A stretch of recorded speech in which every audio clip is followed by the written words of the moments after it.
Hola a todos y a todas. Hoy vamos a ver un control de límites y continuidad que pusimos en clase. Y el control comenzaba con 4 límites inmediatos.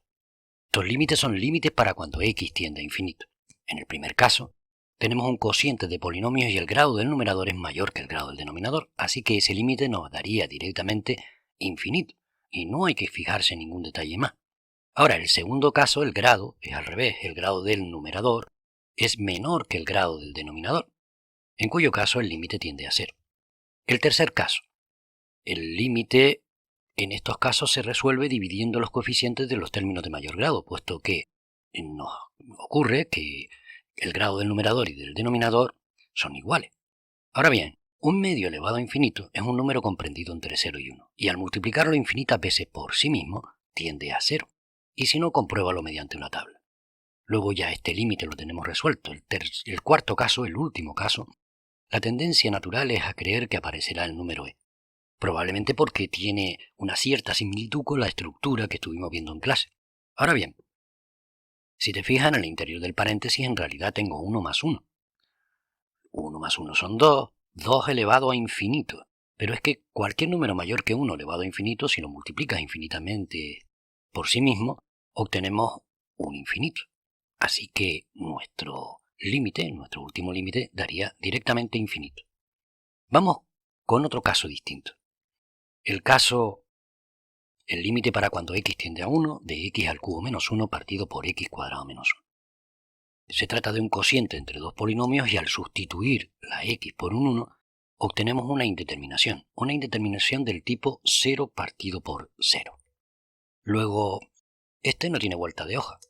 En estos casos, cuando tengamos numerador y denominador polinomios y el límite nos dé directamente 0 partido por 0 y ese tipo de indeterminaciones, de lo que se trata es de intentar descomponer factorialmente ambos términos.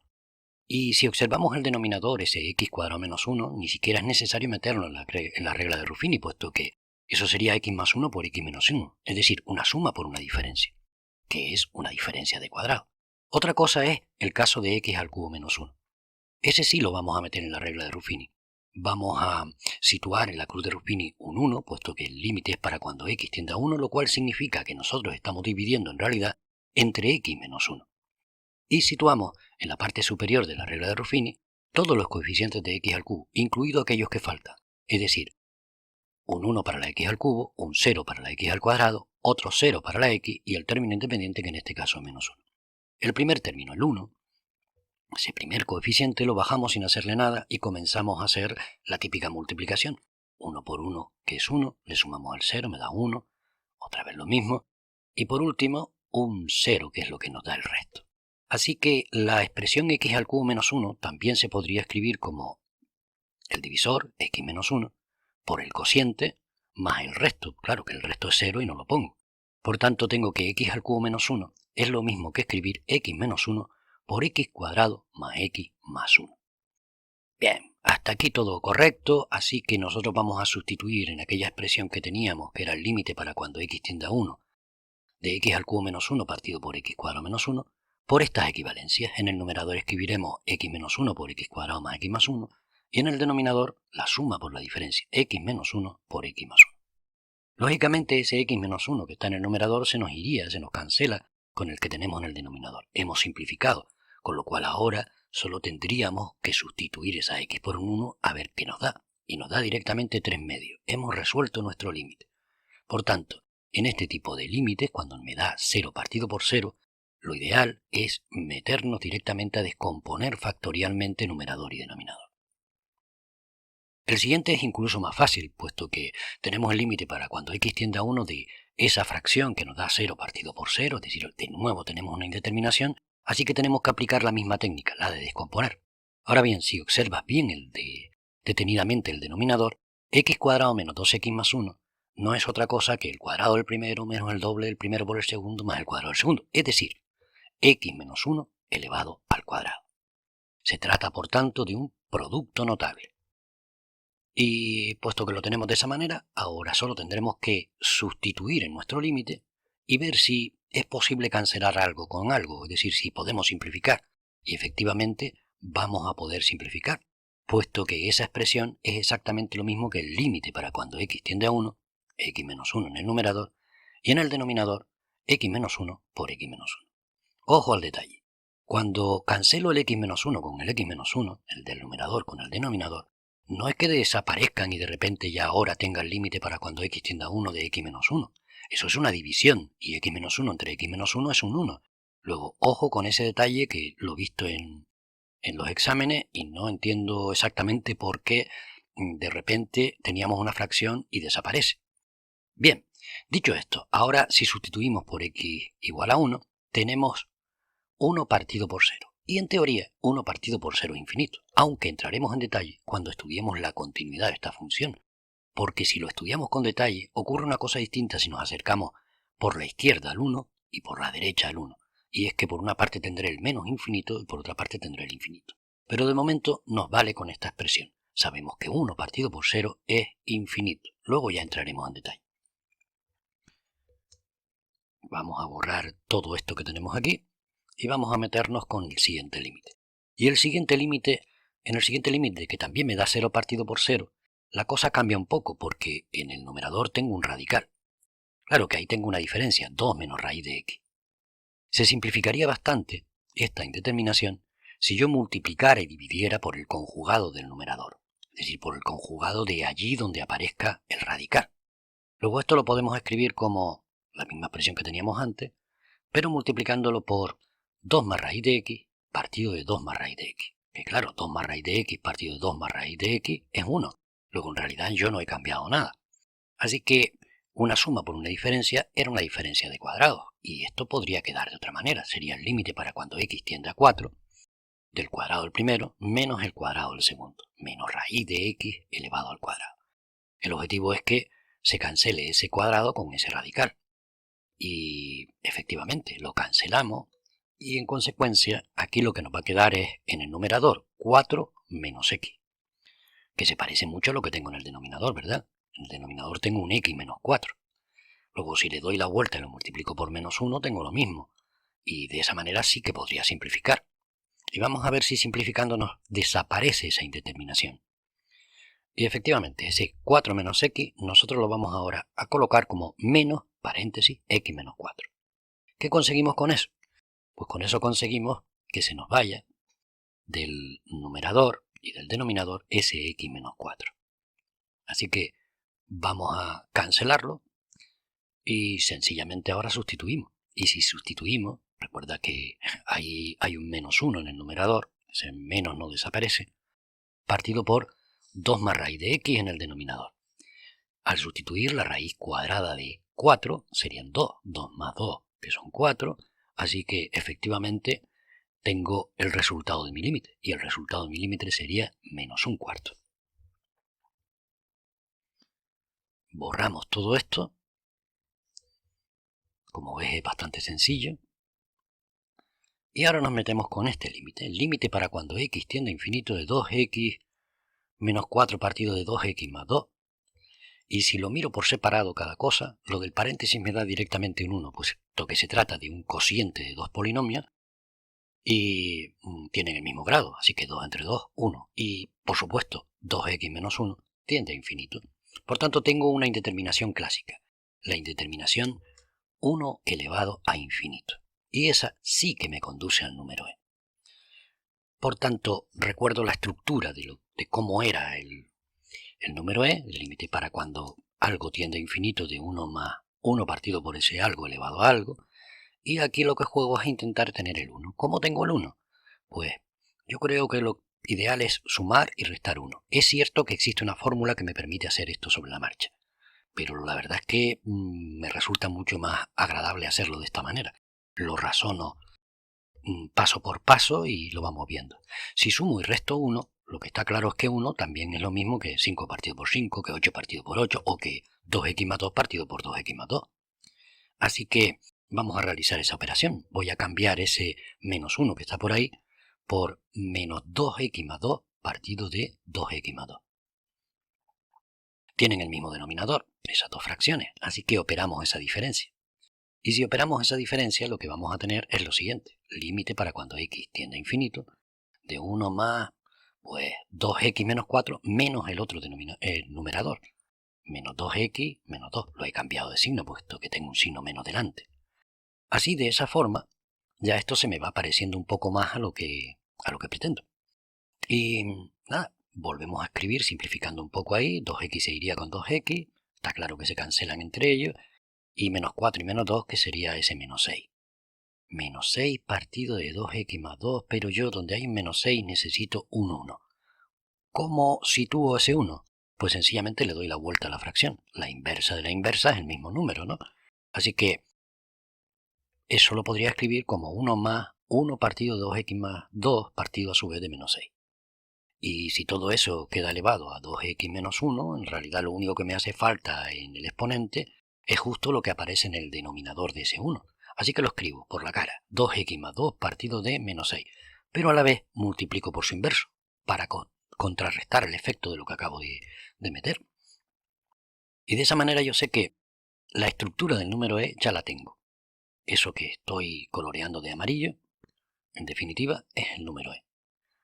Por tanto, ese límite, sustituido eso por e, me quedaría como el límite para cuando x tiende a infinito de e elevado a, hago la multiplicación, numerador por numerador, denominador por denominador, menos 12x más 6 partido por 2x más 2.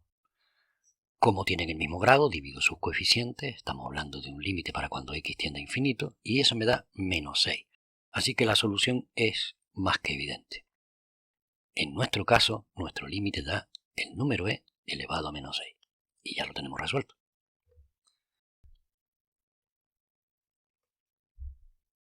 Vamos a meternos ahora con otro ejercicio un poquito diferente.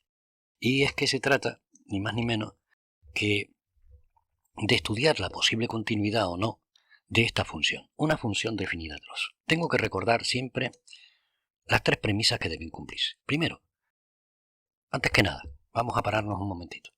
Hemos puesto el punto de ruptura en x igual 0. ¿Por qué? Porque ahí es donde cambia la definición de la función.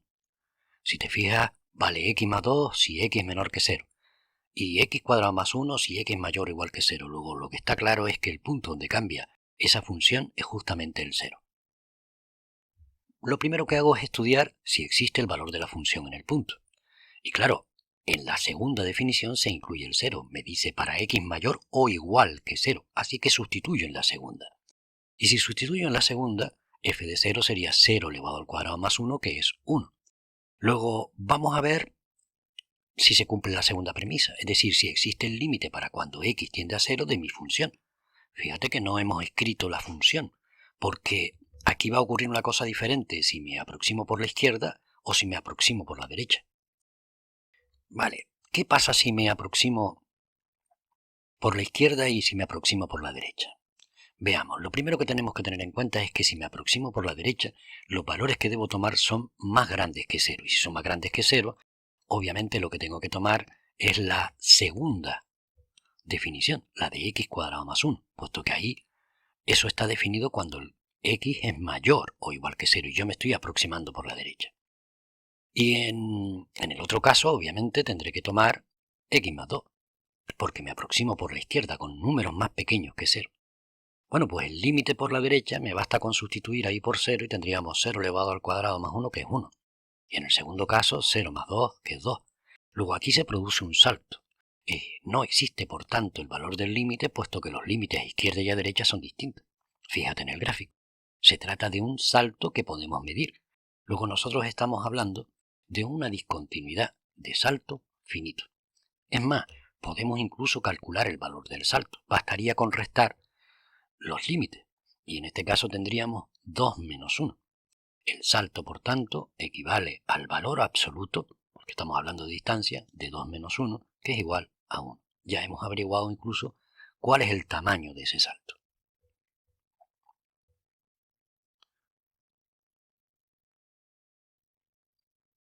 Vamos a resolver otro ejercicio un poquito diferente. Vamos a estudiar la continuidad de esta función, de x al cubo menos 1 partido por x cuadrado menos 1. Recuerda que nosotros estuvimos haciendo este límite, pero solo hicimos el límite para cuando x tiende a 1. En estos casos, cuando tenemos un cociente entre dos polinomios, la única dificultad que puede que puede presentarse es que el denominador se anule, porque algo partido por cero la calculadora es incapaz de obtener su valor. Luego vamos a averiguar en qué momento se hace cero el denominador. Construimos una pequeña ecuación, esta es bastante evidente, y tiene dos resultados, x igual 1 y x igual menos 1. Y cada uno lo tratamos por separado. Para facilitar un poco el cálculo, ya hicimos este límite, pero vamos a volver a repetirlo. Primero, comprobamos si existe el valor de la función en el punto. Obviamente, si sustituimos por 1 me daría 1 menos 1 en el numerador, 1 menos 1 en el denominador, estamos hablando de 0 partido por 0. Luego, no existe el valor de la función en el punto. Ahora, ¿existirá el límite? Bueno, vamos a calcular el límite para cuando x tiende a 1 de mi función. Y mi función no es otra que x al cubo menos 1 partido por x cuadrado menos 1. Recuerda que hicimos la descomposición factorial de x al cubo menos 1. Por tanto, podemos ponerla directamente. Lo hicimos en un ejercicio anterior. Eso sería x menos 1 por x al cuadrado más x más 1. Y en el denominador, recuerda que teníamos x cuadrado menos 1 que era un producto notable, suma por diferencia. Con lo cual, al sustituirlo por su equivalente, podemos simplificar ese x menos 1 con ese x menos 1.